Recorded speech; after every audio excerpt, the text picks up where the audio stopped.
Just sign it, Mama. Be honest, you can't even remember what day it is. That's what my son said to me.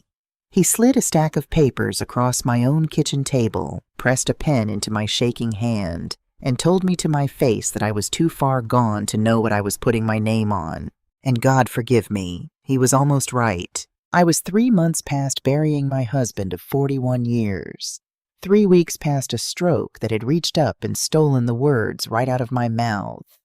Some mornings the fog was so thick I'd pick up the phone to call Eugene before I remembered I'd already buried him. I couldn't always find the word for fork. My signature wandered off the line like a child's hand, so I signed.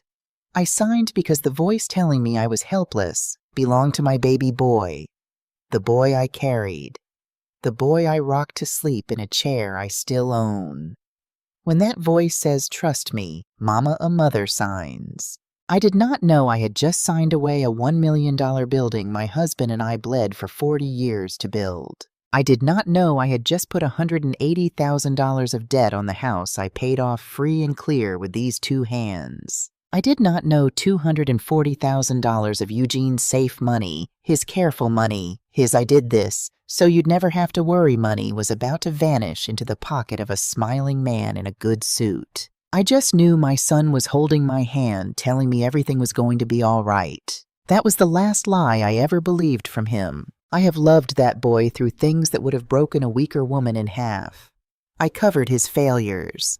I emptied my own pockets to keep his head above water more times than I can count.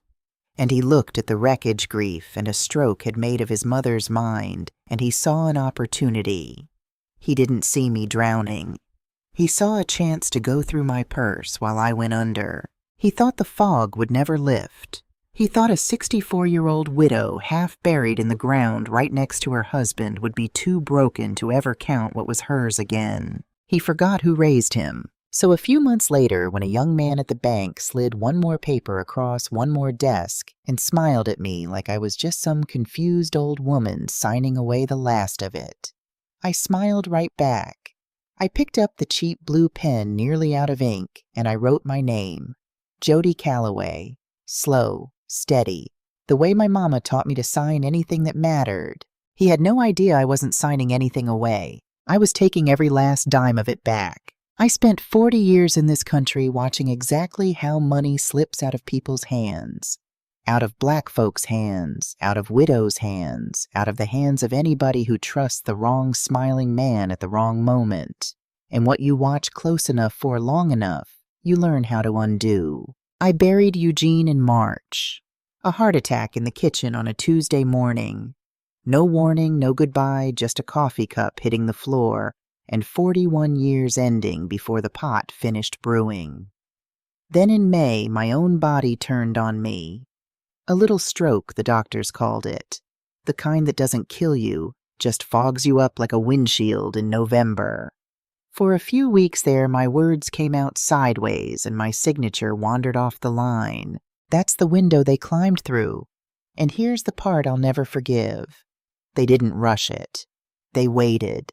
They sat across the table from me, watched me lose the word for a thing in my own hand, and made a decision cold as a banker counting somebody else's cash. Now. Hit her now while she can't fight back. They picked the exact moment I was weakest. They just never once stopped to ask themselves the only question that mattered. What happens to a woman like me when the fog finally lifts? Pull up a chair. Let me tell you how a mother takes it all back. Legally, quietly, and without ever once raising her voice. You have to understand where the money came from, because the money is the whole story. Nobody handed Eugene and me a thing. We married in 1982. I was 23, he was 26, and between us we had $400 and a Buick with a cough. We bought our first house on Maple Street the year after. A rotting little 2-bedroom the bank practically dared us to want. Eugene gutted it on weekends with his daddy's tools. I painted every wall in that house twice. We didn't move in. We rented it out, and we kept living in a 1-bedroom over on Ashby so the rent money could buy the next rotting little house and the next. That was our whole marriage in a sentence. Buy what nobody wanted, fix it with our hands, rent it to good people at a fair price, and let time do the rest. 40 years of that. By the time Eugene died, Callaway Properties was 9 rental homes and 1 commercial building. A solid brick storefront on Maple, the same street where we started, leased to a family pharmacy that had been paying us rent on the first of the month for 19 years straight. That building alone was worth about $1.1 million. All told, what Eugene and I built came to right around $2.8 million. $2.8 million out of 400 in a Buick. I want you to sit with that number because everybody in my family did. They all sat with it. They just sat with it in very different ways. Eugene was careful. Lord, that man was careful. He didn't trust banks all the way, didn't trust lawyers all the way, didn't trust anybody who talked fast about money. He kept every deed, every title, every tax record in a fireproof box in our bedroom closet organized better than the county courthouse. A few years before he passed, he sat me down at the kitchen table with a lawyer friend of his named Eleanor Briggs and set up what he called the trust. Papers, I'll admit, I only half listened to because Eugene handled that side, and I trusted him too. He wrote letters to go with it. Letters of wishes, he called them, in his own handwriting. And he told me something that night I didn't understand until this year. He said, "Jody, money's not the dangerous thing. People in a hurry are the dangerous thing. Promise me, don't you ever sign your name to anything while you're hurting. Whatever it is, it'll keep till you're steady." I promised him. And then the first real test of that promise, I broke it. Hold on to that. It matters later more than you know right now. Now my children. Darnell came first in '82. My firstborn, my boy. And I'm going to tell you the truth even though it doesn't make me look good, because if I lie to you here, nothing else I say will mean anything. I loved Darnell too easy. I made him too soft. Every time that boy fell, I was already underneath him with my arms open before he hit the ground. Failed out of 2 semesters, I covered it. Lost a car wash business, he begged me to fund, I covered it. A food delivery app idea that ate $11,000 in a year of his life, I covered that too, and never said a word about it to anybody, because protecting Darnell's pride had become a full-time job I'd given myself. Somewhere in all that covering, my son learned a lesson I never meant to teach. That the Callaway money was a soft place that would always be there to land on. That it was in some quiet way he never had to say out loud already his. And then there's Renee, my daughter. 3 years younger than Darnell and twice as steady. Renee's a nurse. ICU night shift's the kind of work that ages you fast and pays you in other people's worst nights. She never asked me for a dime in her grown life. Never. She bought her own little condo, drove a paid-off Honda, and showed up every single time something went wrong without being asked twice. And I'm ashamed to tell you I overlooked her for it. That's the thing nobody warns you about a steady child. You stop seeing them because they never make you afraid. All my worry, all my watching, all my arms open energy went to the boy who kept falling. Renee was the one I leaned on, and the one I never bragged on. When folks at church asked about my kids, I'd talk about Darnell's big plans for 10 minutes, and mention Renee's nursing like an afterthought, like a footnote to my own life. She noticed. Of course she noticed. Children always know exactly how much of the light they're getting. Then there's Tiffany, Darnell's wife. I'll be fair to Tiffany, fairer than she was to me. She grew up with nothing, and a daddy who left, and that kind of childhood puts a hunger in a person that never fully goes quiet. Tiffany wasn't evil. Tiffany was afraid. Afraid of being poor again, afraid every single day of her life. And when she married into the Callaway name and saw those 9 houses and that brick building on Maple, she didn't see a family. She saw a door, a way out of the fear she'd carried since she was a little girl. I don't excuse what she did, but I understand the shape of the wound it came out of. So that was my family the spring Eugene died. A boy who thought the money was already his. A daughter I'd trained myself not to see. A daughter-in-law who'd been afraid of being poor her whole life and finally had her hands near real money. And me in the middle of it. foggy grieving leaning on whoever held my arm, thinking the way mothers think, that everything was arranged just fine, that my children loved each other, that Eugene had set it all up so nobody would have to fight. I was right that Eugene had set it up. That part I had exactly right. I just had no idea that spring how badly I was going to need what he'd built. Let me give you the dates, because the dates are how I know it wasn't an accident. Accidents don't keep a calendar. Eugene died March 9th. My stroke was May 14th. I spent the back half of May and most of June in a fog on a blood thinner and a pile of other pills, with my words coming slow and my hands not quite my own. Renee took over my mail and my day-to-day bills during that stretch the way she always took over everything nobody else wanted to do. Sorting the envelopes on my kitchen table, paying the light bill, keeping the small machine of my life running while I sat in Eugene's recliner and stared at nothing. But the big machine, the trust, the properties, the real paperwork, Darnell took that. Stepped right in. "Mama, you don't need to worry about all that. I got it. That's man's work." And he pushed Renee out of it. Told her flat out she was just doing the bills, that the estate side was being handled. She'll tell you herself later. That's the moment her stomach first turned. But I'm getting ahead of myself. Here's what Darnell handled with Tiffany scheduling every appointment and a smooth-talking financial advisor named Gary Pruitt drawing up the plans. On June 21st, while I was at my foggiest, Darnell formed a company. Callaway Holdings, LLC. Filed it with the state. He owned 100% of it. I didn't know it existed. On July 8th, they brought papers to my house. A whole folder of them. And here's the cruel genius of it. They brought them on a good day. I'd had a few good days by then, days where the fog lifted enough that I seemed almost like myself. And on one of those days, with a cup of coffee in my hand, and my son's voice saying, "Trust me, Mama. It's just to protect everything Daddy built I signed." Eugene's voice was somewhere in the back of my head saying, "Don't sign while you're hurting," and I signed right over top of it. Because the person handing me the pen was my baby boy. I signed 4 things that day, though I only understood I'd signed something. The first was an amendment to Eugene's trust, swapping the successor trustee, the person who steps in to control everything from me to Darnell.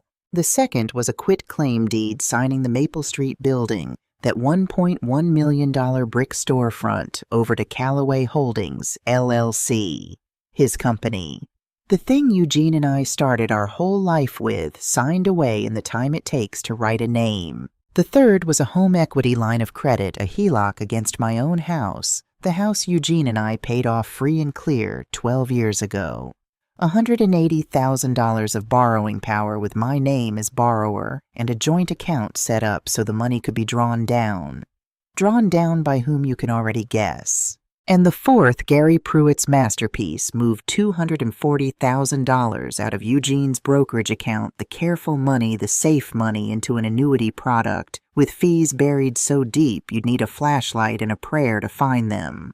Gary called it tax-efficient repositioning. It was a tax on me repositioned into Gary's pocket. 4 signatures, 4 months of patience. And every single one notarized by the same notary, a young woman who it would turn out was Tiffany's cousin, and who never once watched me sign a thing. Just stamped where she was told to stamp. That's the part that still takes my breath. They didn't just rob me, they staged it. They built a clean little paper world where everything looked legal and proper, with stamps and signatures and an LLC and a financial advisor's letterhead, so that if I ever came asking questions, the answer would be, "But Mama, you signed. Look, that's your name." And here's how I found out. It wasn't dramatic. It was an envelope. November the 6th, a property tax bill in the mail. Renee had handed my mail back to me. By then I was steady again. And the bill for the Maple Street building came addressed not to me, not to the trust, but to Callaway Holdings, LLC. I stared at that name. I'd never heard it. Callaway Holdings. It sounded like us, and it wasn't us. I told myself it was a mistake. The county makes mistakes. I'd lived 64 years. I knew not to panic over an envelope, so I did the simplest thing. I picked up the phone and I called the pharmacy on Maple, the family that had been paying us rent on the first for 19 years, and I asked the daughter who ran the front suite girl, "Honey, I just want to make sure your rent check's getting to the right place this month." And she said, "Oh, Miss Jody, we switched over to paying the LLC back in the summer like Darnell asked. Is everything okay?" The kitchen went cold around me. Like Darnell asked. Back in the summer. I still told myself it could be innocent. Maybe he set up a company to manage things and forgot to tell me. Maybe it was clumsy, not cruel. My boy. I sat in Eugene's recliner with that tax bill in my lap, and I argued his case to myself like a defense attorney, because the alternative was a thing I could not yet hold in my hands. So the next morning I got up, I got dressed, and I drove down to the Clerk of Superior Court myself, pulled the records on the Maple building with my own 2 hands. And there it was. The quitclaim deed recorded July 8th, the building signed over to Callaway Holdings, LLC. Signed by me, my signature. Wandering a little off the line the way it did that spring when my hand wasn't all the way mine. But mine. Dated the 8th of July. I stood at that counter and I did the math I did not want to do. July 8th. Right in the middle of the worst of it. Right in the window when I couldn't always find the word for fork. They didn't catch me on a bad day by accident. They picked it. And that's the thing that finally turned in me, standing at that government counter with a stranger waiting behind me to file a deed of his own. Not anger, not yet. Something quieter and far more dangerous. The defense attorney in my head sat down and went silent.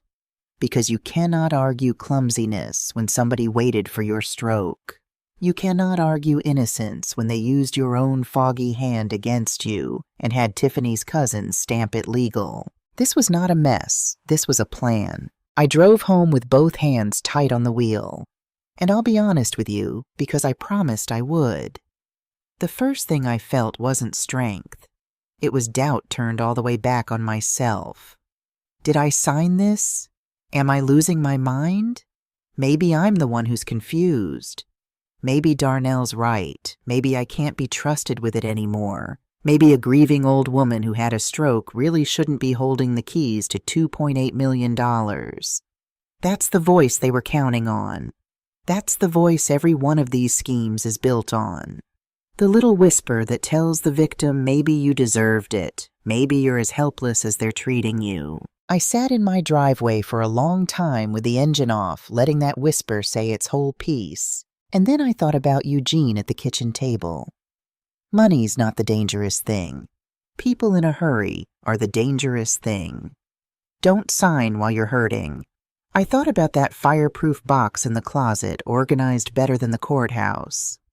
I thought about all those careful papers he made me half listen to, and the lawyer friend Eleanor and the letters of wishes in his own handwriting that I'd never once gone back and read. My husband was a careful man, the most careful man I ever knew. And the most careful man I ever knew did not spend 40 years building something out of $400 and a coughing Buick just to leave the door wide open for the first person in a hurry. I didn't know yet what he'd built into those papers. I didn't know about the thing waiting in that trust with my son's name nowhere near it. I didn't know there was a second daughter in this story who'd already been keeping a folder of her own. But I knew this much sitting in my driveway with a cold tax bill on the passenger seat. I was done being the soft place to land. I was done covering. And whatever Eugene left me in that box, whatever the careful man built for exactly this kind of day, I was going to go upstairs, open that closet, and find it. The morning after I stood at that county counter and saw my own wandering signature on a deed I never meant to sign, I did not cry. I want you to understand what a strange thing that was. I am a woman who cried at long-distance commercials. I cried at my children's report cards. I had cried every single day since the Tuesday Eugene hit that kitchen floor. But that morning I woke up before the sun, and the tears just weren't there anymore. Something else had moved into their place. I made coffee black, no sugar, Eugene's way, not mine. And I walked up to our bedroom closet and I took down the fireproof box. The one he kept organized better than the courthouse. I sat on the floor of that closet like a girl with my husband's whole careful life spread out around my knees, and for the first time since the funeral, I read the letters he'd left me. The letters of wishes in his own slow handwriting. I'm not going to read you what my husband wrote to me. Some things a widow keeps, but I'll tell you the shape of it. He wrote about the $400 and the coughing Buick. He wrote about every house we ever gutted with our hands. And near the bottom, underlined twice, he wrote the thing he'd said to me at the kitchen table years before. People in a hurry are the dangerous thing. Don't sign while you're hurting. And if the day ever comes that somebody talks you into it anyway, Jody, I built you a way back. Go see Eleanor. I sat on that closet floor, and I felt the woman I'd always been, the fixer, the rescuer, the mother with her arms forever open underneath a falling boy. I felt her quietly stand up and step aside. And a different woman picked up the pen. Not an angry woman. Understand that. This was never going to be about revenge. Revenge is loud and sloppy, and it loses. What I became that morning was something far more patient than anger. I became a woman correcting a mistake. Legally, carefully, one move at a time. The way you'd correct a crooked fence post or a lie that had been allowed to stand too long. I started with the name my husband underlined twice. Eleanor Briggs had been Eugene's lawyer and friend for 30 years. Silver hair, dark-rimmed glasses, a voice like gravel wrapped in silk, and absolutely no patience for foolishness. I put the whole folder on her desk. The amendment, the deed, the HELOC papers, everything I'd pulled, and I watched her read. She didn't say a word for a long time. She just turned pages, and her mouth got thinner and thinner. Then she took her glasses off. "Jody," she said, "these papers swapping you out as trustee, they're dated the 8th of July. You got out of the hospital the end of May. You were on a blood thinner and 3 other medications foggy enough that your own daughter was paying your light bill. In the law, we have a name for getting a vulnerable person to sign something while they're not themselves. We call it undue influence. And let me guess one thing before you tell me." She slid the deed toward me and pointed at the bottom. "The notary. Who is she?" I told her the name. I told her she was Tiffany's cousin. Eleanor smiled, and it was not a warm smile. It was the smile of a woman who has just been handed the loose thread she needed. "A notary," she said, "is supposed to look you in the eye and watch you sign. If she stamped these without you in the room, and I would bet this house she did, then these aren't just questionable documents, Jody. They may be fraudulent on their face." Then she did the thing I will remember until I die. She got up, went to her own safe, and pulled out a copy of the original trust. Eugene's trust. The real one. The one he set up with her years ago, before any fog, before any stroke, when his mind was sharp as a tack and his hands were steady. Your husband, Eleanor said, was the most careful man I ever worked with. He came to me years ago and he said, "Eleanor, I'm not worried about strangers. I'm worried about somebody we love getting in a hurry someday." So we built 2 things into this trust that your son does not know exist. She turned the pages and pointed. The first is this. The Maple Street building, the $1 million one, it doesn't sit in the part of the trust your son got you to amend. The day Eugene died, that building dropped into a separate irrevocable sub-trust. Irrevocable Jody. That means once it's in there, it cannot be casually signed away. Not by you, not by Darnell, not by anybody, without going through a very specific door. Which means that quitclaim deed they had you sign. You signed away a building you didn't personally own anymore. The county recorded the deed because county clerks record whatever you hand them. They don't check whether you had the authority. So on paper, for a few months, it looked like the LLC owned it, and that's why the pharmacy started paying rent to your son. But looking like it and being it are 2 different things. That deed is built on sand. I had to put my hand on her desk. And the second thing, Eleanor said softer now, is me. Eugene named what we call a trust protector. A neutral third party with the power to step in and reverse a change of trustee if there's any sign of coercion. He gave that power to me. Your son made himself trustee with a piece of paper he tricked out of you. I can take it back with a piece of paper he can't touch." I sat there in that chair and I felt 41 years of marriage reach across death and put a hand on my shoulder. Eugene knew. Not the details he couldn't have known it would be his own son, but he knew people get in a hurry. He knew a day like this could come. And from the other side of the grave, the careful man had left me a wall to stand behind. But Eleanor was honest with me too, and I need to be honest with you because this is the part these stories usually lie about. That wall only protected the building. "The Maple Building we can save clean," she told me. "But the rest of it isn't in that subtrust. The $180,000 loan they put on your house, that's real debt in your name, and they're already spending it. And the $240,000, this Gary Pruitt moved into some annuity, that money is out the door. Eugene didn't build a wall around those.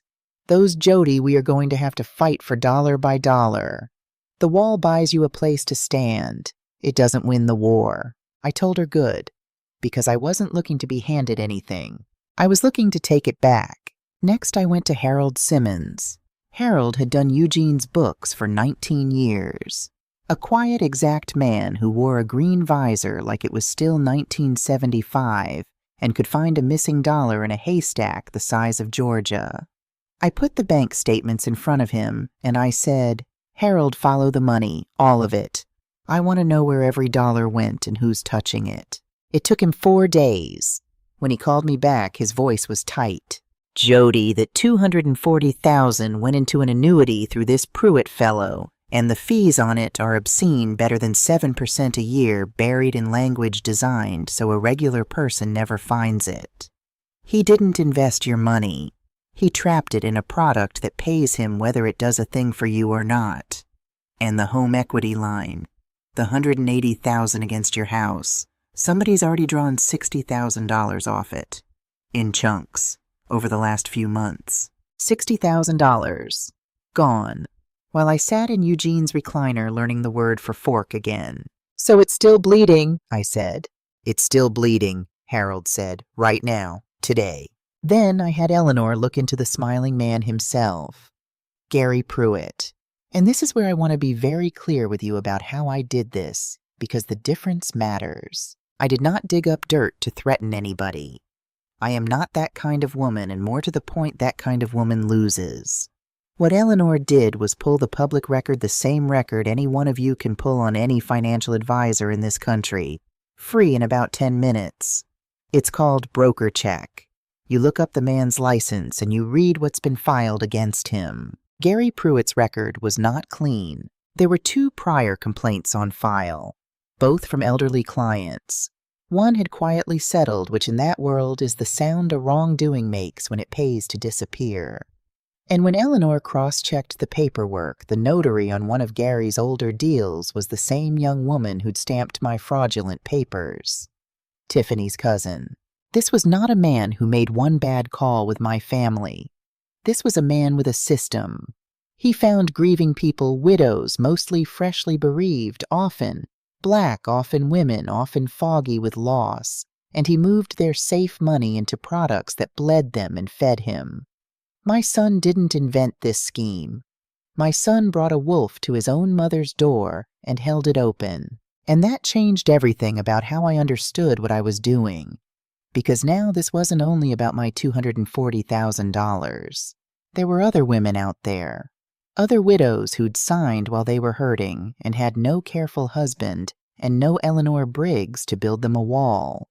The complaint I was about to file against Gary Pruitt with the state, the insurance and securities regulators, that wasn't a weapon I was holding over anybody's head.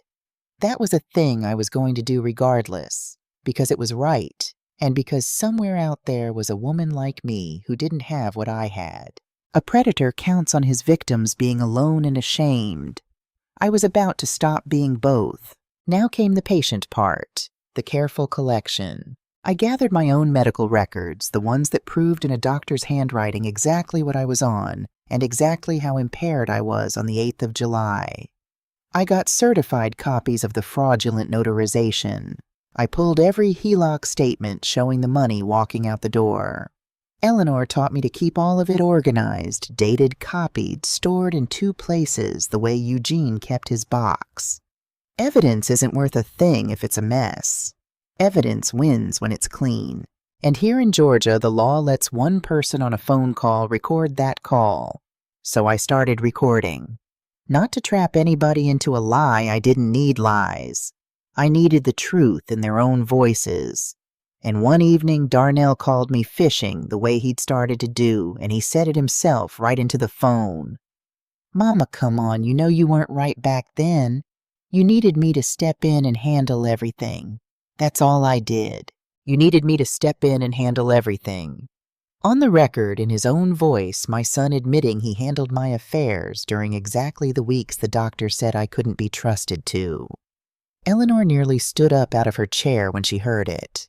But the hardest part of the whole strategy wasn't the lawyers or the records or the recordings. The hardest part was Sunday dinner. Because to make any of this work, I had to keep my face normal. I had to keep cooking the roast. I had to keep hugging my grandbabies at the door and letting them fall asleep on my couch. I had to look my own son in the eye across the same table where he'd handed me that pen and let him believe his mother still didn't know a thing. A foggy old woman, harmless, grateful for the company. I learned to smile at the man who was robbing me. I learned to pass him the greens with a steady hand. And every Sunday I drove home and sat in my driveway and shook for 10 minutes before I could walk inside, and then I got up the next morning and made the next careful move. People think strength is loud. The strongest thing I ever did in my life, I did with a roast in the oven and a smile I did not mean. And then in the middle of all of it, when I thought I was carrying this entirely alone, there was a knock at my door on a Thursday night. It was Renee. My daughter stood on my porch in her nursing scrubs straight off a double shift with dark circles under her eyes and a thick manila envelope held against her chest like a shield. She didn't say hello. She just looked at me, and her chin was trembling, and she said, "Mama, we need to talk about what Darnell did. And I need you to not lie to me because I already know." I brought her into the kitchen, and she opened that envelope and laid it out on the same table where I'd signed everything away.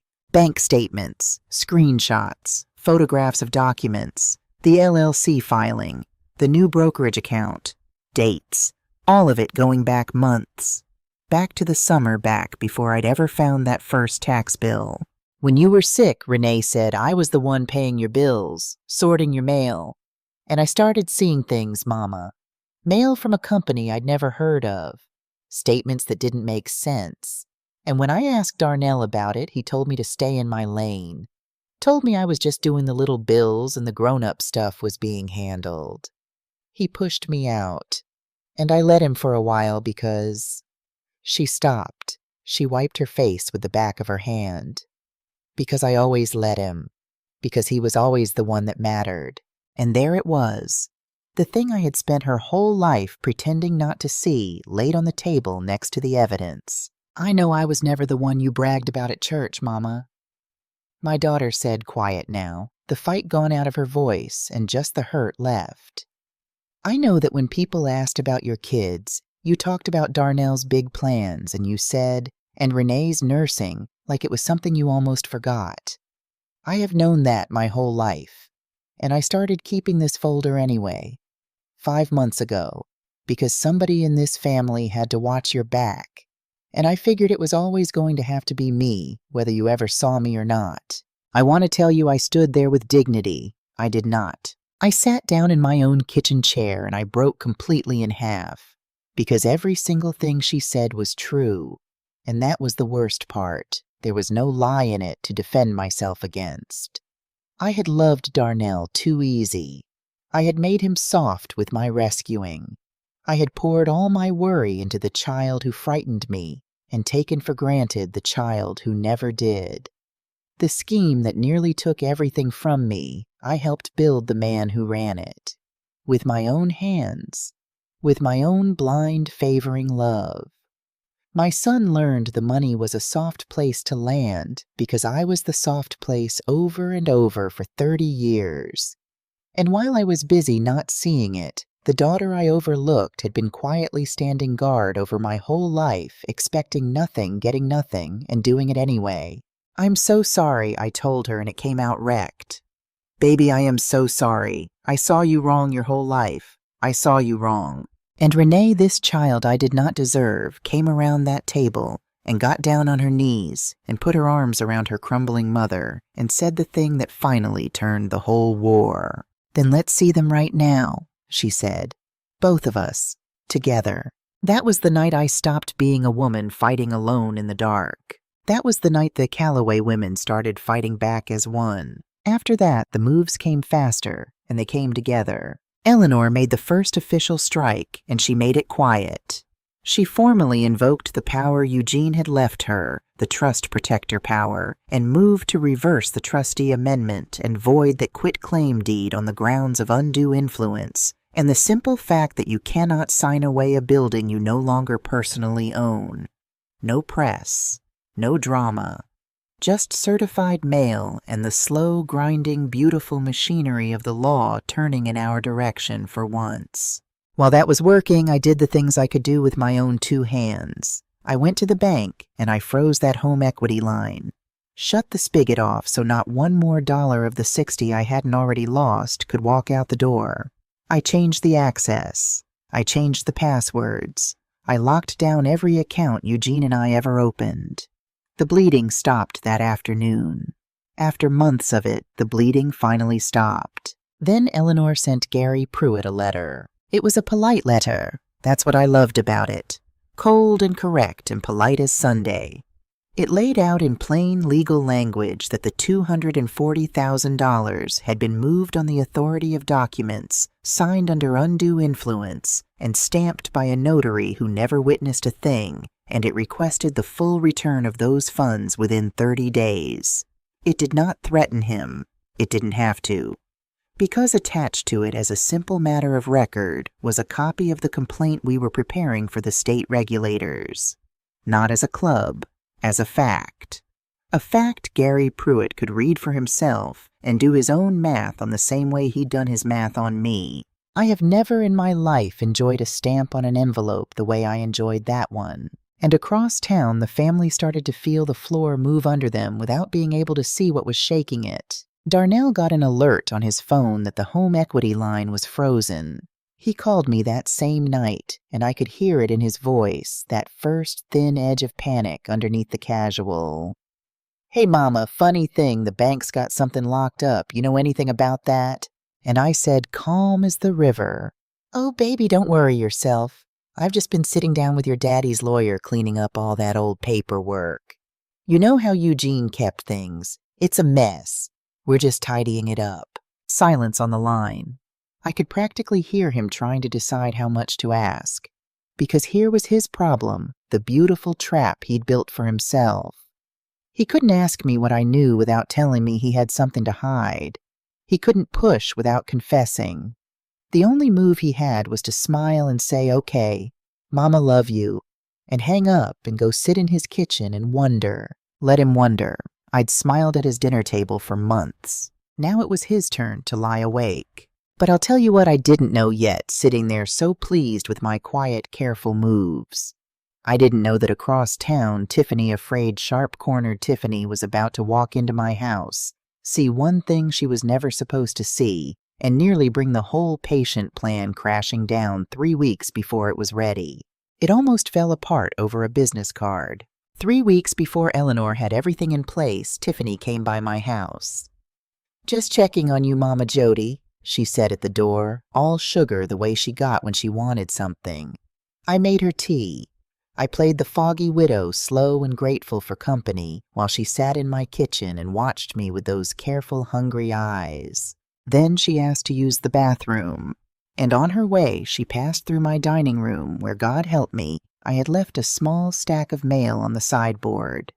Eleanor Briggs's business card sitting right on top, and underneath it the corner of an envelope showing its return address. The state regulator's office. Securities and insurance. I watched the back of Tiffany's head stop moving for half a second too long. She came back to the kitchen with a different face. The sugar was gone. She made an excuse, gathered her purse, and was out my door inside of 2 minutes. And I knew she'd seen it. I knew exactly where she was driving, and I knew exactly what she was about to say. She drove straight to Darnell and she told him, "She knows. Your mother has a lawyer, and there's something from the state sitting on her table." He called me that night at 9:40, and this time there was no casual in his voice at all. It was raw, and it was scared, and it came at me fast. Mama, why is Eleanor Briggs's card at your house? Why is the state writing you? What is going on? What are you doing?" This was the moment. You understand 3 months of careful, quiet work, and Eleanor was 3 weeks from finishing. If Darnell panicked now, if he ran to Gary, if they lawyered up, if they started shredding and hiding before the filings were recorded, I could lose the clean win. Everything rode on the next 90 seconds. Everything rode on whether a frightened son would believe his mother was still the harmless, foggy old woman he'd robbed. So I did the hardest piece of acting of my entire life. I let my voice go thin. I let it wander, and I let it shake, and I let it search for a word and not find it the way it really did back in the summer, back when it wasn't an act at all. "Oh, baby, I don't the card. Eleanor's a old friend of your daddy's. She's been helping me with the insurance, the papers. There's so many papers, Darnell, and my head still gets so tired I can't." I let it trail off into nothing. I let him hear his weak, confused mother, exactly the one he needed to be true. "I just want it all to stop, baby. I'm so tired." The line went quiet, and I heard it, the moment he chose to believe me. Because he wanted to, because believing his mother was still helpless was so much easier than believing she was 3 moves from checkmate. "Okay, Mama," he said, and the fear drained right out of his voice, replaced by something almost like relief. "Okay, don't stress yourself. Get some rest." "I will, baby," I whispered. I hung up the phone. And then I sat in the dark of my kitchen, and I shook not from fear this time, but from the sheer cost of what I'd just done. I had used my own stroke, my own real terror from that summer as a costume. I had let my son hear me broken so he wouldn't see me strong. And it worked. God forgive me, it worked perfectly. 3 weeks later, Eleanor called me. Her voice was dry as ever, but I'd known her long enough to hear the smile under the gravel. "It's done, Jody. The trust protector reversal is recorded. Darnell is no longer trustee, never legally was. The quitclaim is void, the Maple building is back where Eugene put it, and the pharmacy's rent comes to you again starting the 1st. And you should sit down for this last part. Gary Pruitt's firm called my office this morning. Between the fraudulent notary, the undue influence documentation, and that record of his we pulled, they are not going to fight us. They're returning the full $240,000. Every penny. They'd rather eat the loss than have a regulator pull that thread, because they know what else is on the other end of it." I stood in my kitchen holding the phone, and I did not whoop, and I did not cry. I just looked up at the ceiling the way you do when you're talking to somebody who isn't in the room anymore, and I said, "We got it back, Eugene. I read the fine print, just like you told me." Now there was only one thing left to do. I had to look my son in the eye and let him know the fog had lifted. I invited the whole family to Sunday dinner. I cooked the roast. I set the good table, the linen, the real plates. Darnell came, and Tiffany came stiff and watchful, and the grandbabies came and ran straight for the couch like always. And Renee came and stood beside me in the kitchen and squeezed my hand once hard before we carried the food out. And beside my own plate, where a person might set down their reading glasses, I set down a folder. I let them eat first. I'm not a cruel woman, and there were children at the table. I let them have their dinner. But when the plates were pushed back and Tiffany made the first little move toward gathering her purse, I said gently, "Renee, honey, would you take the babies into the den for a bit? Grown folks need to talk." When the children were gone, I opened the folder. I didn't raise my voice. I want you to hear that. After everything, I never once raised my voice. I just took out the papers one at a time and I laid them on that table like a woman dealing a hand of cards she'd been holding a long, long time. "This one," I said, sliding the first across to Darnell, is the court record reversing you as trustee. You never legally were one. Your daddy made sure of that years ago. You just didn't know it. The next one. This is the voided quitclaim. The Maple building was never yours to take. The pharmacy's rent comes to me again. The next. These are my medical records from July. The blood thinner, the fog, a doctor's handwriting on the same day as your notary's stamp. The next. This is the notary herself, Tiffany's cousin, who swore she watched me sign things she never watched me sign. That's fraud, baby. That's a crime with her name on it. The next. This is Gary Pruitt's record, the two widows before me, and this is the $240,000 his firm gave back this week rather than answer for him. The table was silent. Darnell had gone the color of ash. Tiffany was on her feet now, mouth open, reaching for words. Mama Jody, you don't understand. We were only trying to. And I slid one last paper to the center of the table where they both could see it. This, I said quietly, is a complaint against Gary Pruitt that's going to the state regardless of anything said in this room.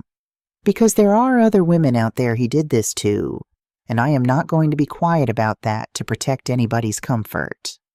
And this part right here, the part about the $60,000 you drained off my house, Darnell, that one I haven't decided about yet. Whether I pursue you for it in court is the one card still in my hand. And what you do from this night forward decides how I play it.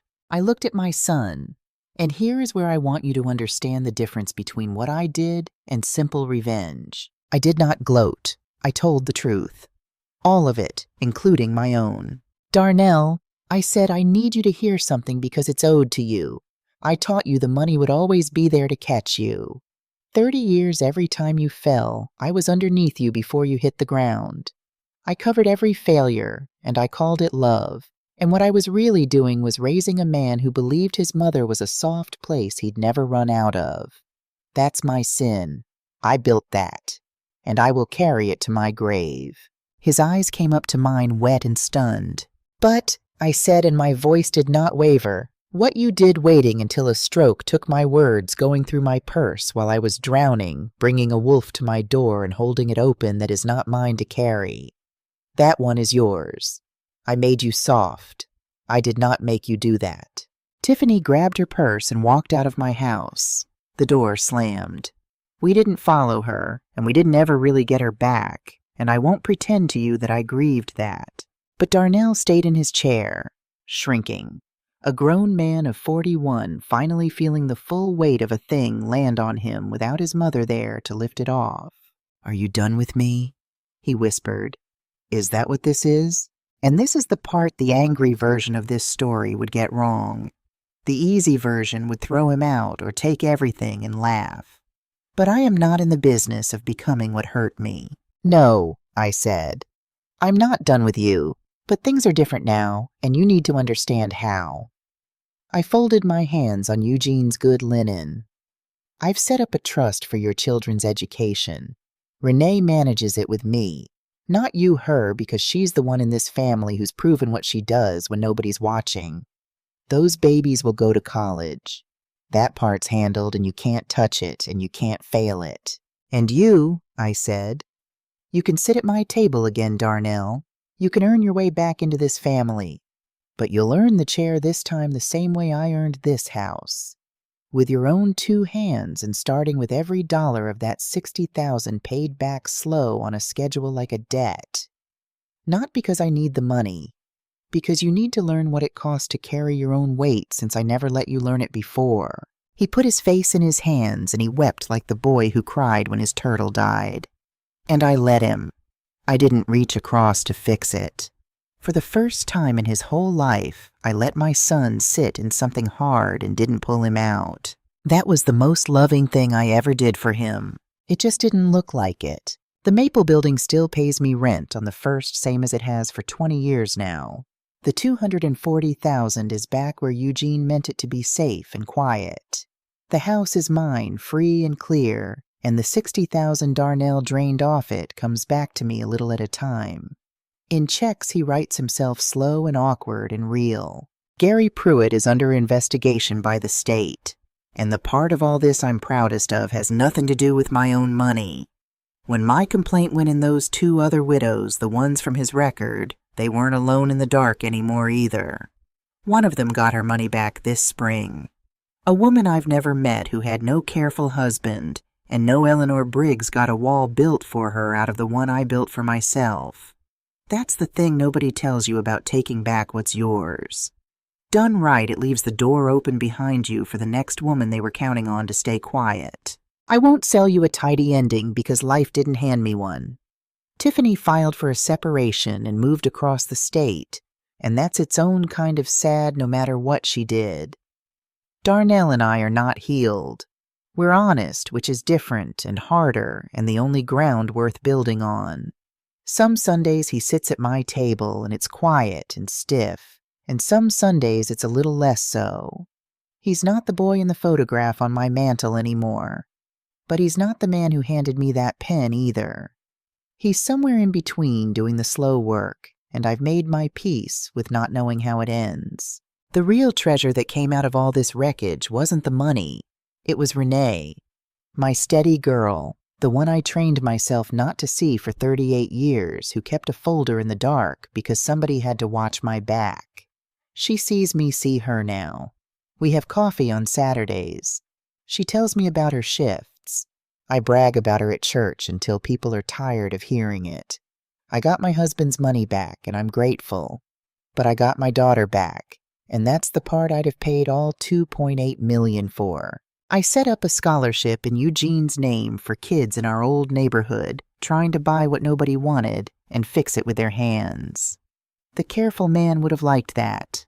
And every now and then I sit on my porch in the evening with his picture and a cup of black coffee, no sugar his way, and I tell him how the day went. Because here's what my son never understood. Here's what Gary Pruitt and Tiffany and all the people in a hurry never understood about the foggy old widow they thought they could clean out. They thought burying my husband had left me defenseless. He didn't leave me money. He left me ready.